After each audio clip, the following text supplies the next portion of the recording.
हम उस मौसम में भी प्रवेश कर रहे हैं जहां सर्दी, जुकाम, खांसी, बुखार, ये सारे न जाने क्या क्या होता है, ये मामले बढ़ जाते हैं।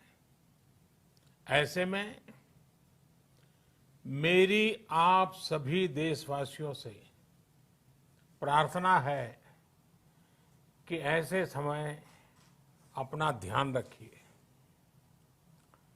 साथियों, ये बात सही है कि अगर कोरोना से होने वाली मृत्यु दर को देखें तो दुनिया के अनेक देशों की तुलना में भारत संभली हुई स्थिति में है। समय पर किए गए लॉकडाउन और अन्य फैसलों ने भारत में लाखों लोगों का जीवन बचाया है, लेकिन हम ये भी देख रहे हैं कि जब से देश में अनलॉक 1 हुआ है, व्यक्तिगत और सामाजिक व्यवहार में लापरवाही जरा बढ़ती ही चली जा रही है। पहले हम मास्क को लेकर, 2 गज की दूरी को लेकर 20 सेकंड तक दिन में कई बार हाथ धोने को लेकर बहुत सतर्क थे, लेकिन आज जब हमें ज्यादा सतर्कता की जरूरत है तो लापरवाही बढ़ना बहुत ही चिंता का कारण है। साथियों, लॉकडाउन के दौरान बहुत गंभीरता से नियमों का पालन किया गया था। अब सरकारों को, स्थानीय निकाय की संस्थाओं को, देश के नागरिकों को फिर से उसी तरह की सतर्कता दिखाने की जरूरत है। विशेषकर कंटेनमेंट जोन्स, उस पर तो हमें बहुत ध्यान देना होगा। जो भी लोग नियमों का पालन नहीं कर रहे हैं, हमें उन्हें टोकना होगा, रोकना होगा और समझाना भी होगा। अभी आपने खबरों में देखा होगा, एक देश के प्रधानमंत्री पर 13,000 रुपये का जुर्माना इसलिए लग गया क्योंकि वो सार्वजनिक स्थल पर मास्क पहने बिना गए थे। भारत में भी स्थानीय प्रशासन को इसी चुस्ती से काम करना चाहिए। ये 130 करोड़ देशवासियों के जीवन की रक्षा करने का अभियान है। भारत में गांव का प्रधान हो या देश का प्रधानमंत्री, कोई भी नियमों से ऊपर नहीं है।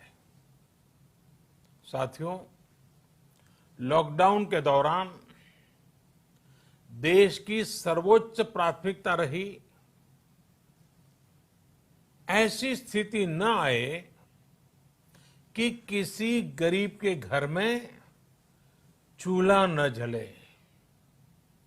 केंद्र सरकार हो, राज्य सरकारें हो, सिविल सोसाइटी के लोग हों, सभी ने पूरा प्रयास किया कि इतने बड़े देश में हमारा कोई गरीब भाई बहन भूखा न सोए। देश हो या व्यक्ति, समय पर फैसले लेने से संवेदनशीलता से फैसले लेने से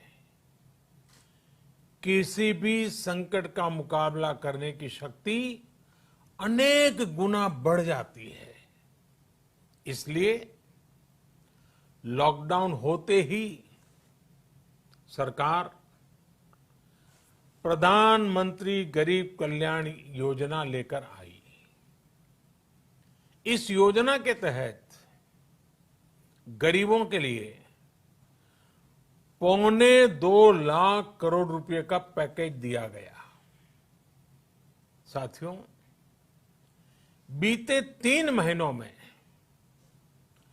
20 करोड़ गरीब परिवारों के जनधन खातों में सीधे 31,000 करोड़ रुपया जमा करवाए गए हैं।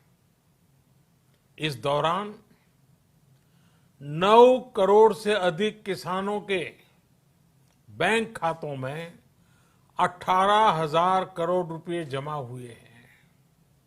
इसके साथ ही गांवों में श्रमिकों को रोजगार देने के लिए प्रधानमंत्री गरीब कल्याण रोजगार अभियान तेज गति से आरंभ कर दिया गया है।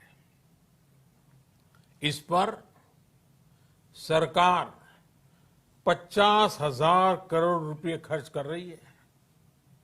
लेकिन साथियों, एक और बड़ी बात है जिसने दुनिया को भी हैरान किया है, आश्चर्य में डुबो दिया है।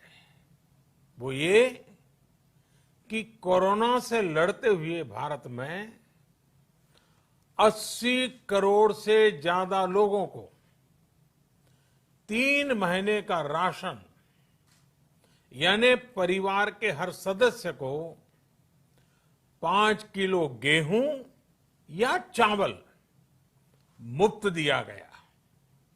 इसके अतिरिक्त प्रति परिवार हर महीने 1 किलो दाल भी मुफ्त दी गई।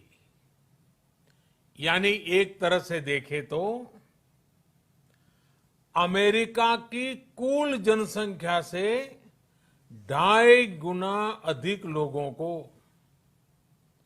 ब्रिटेन की जनसंख्या से 12 गुना अधिक लोगों को और यूरोपियन यूनियन की आबादी से लगभग 2 गुने से ज्यादा लोगों को हमारी सरकार ने मुफ्त अनाज दिया है।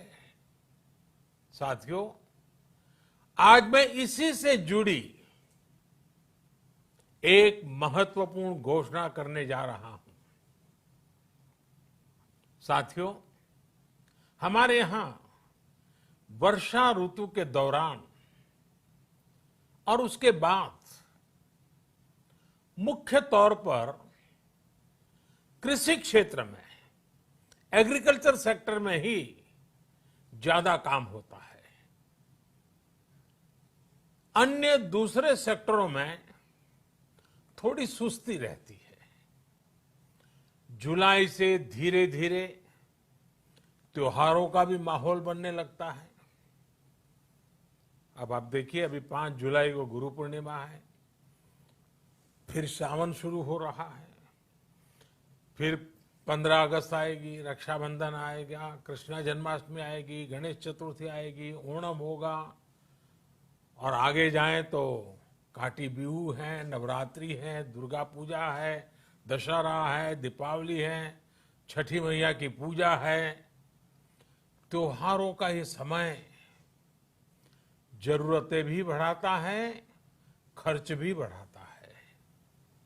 इन सभी बातों को ध्यान में रखते हुए ये फैसला लिया गया है कि प्रधानमंत्री गरीब कल्याण अन्न योजना का विस्तार अब दिवाली और छठ पूजा तक, यानी नवंबर महीने के आखिर तक कर दिया जाएगा।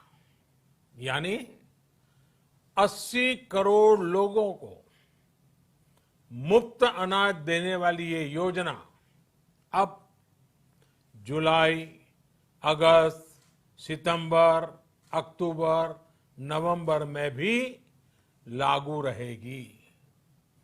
सरकार द्वारा इन 5 महीनों के लिए 80 करोड़ से ज्यादा गरीब भाई बहनों को हर महीने परिवार के हर सदस्य को 5 किलो गेहूं या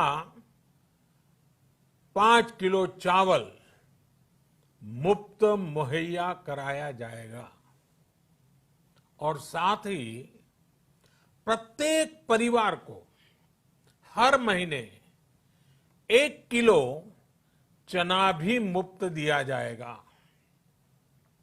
साथियों, प्रधानमंत्री गरीब कल्याण अन्न योजना के इस विस्तार में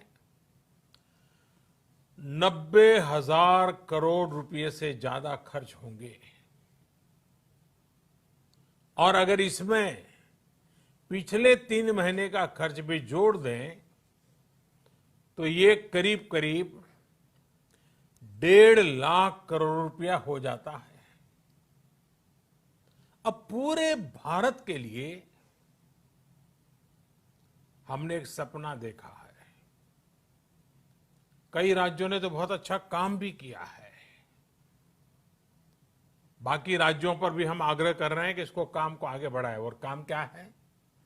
अब पूरे भारत के लिए एक राशन कार्ड की व्यवस्था भी हो रही है, यानी एक राष्ट्र एक ration card, one nation one ration card. इसका सबसे बड़ा लाभ उन गरीब साथियों को मिलेगा जो रोजगार या दूसरी आवश्यकताओं के लिए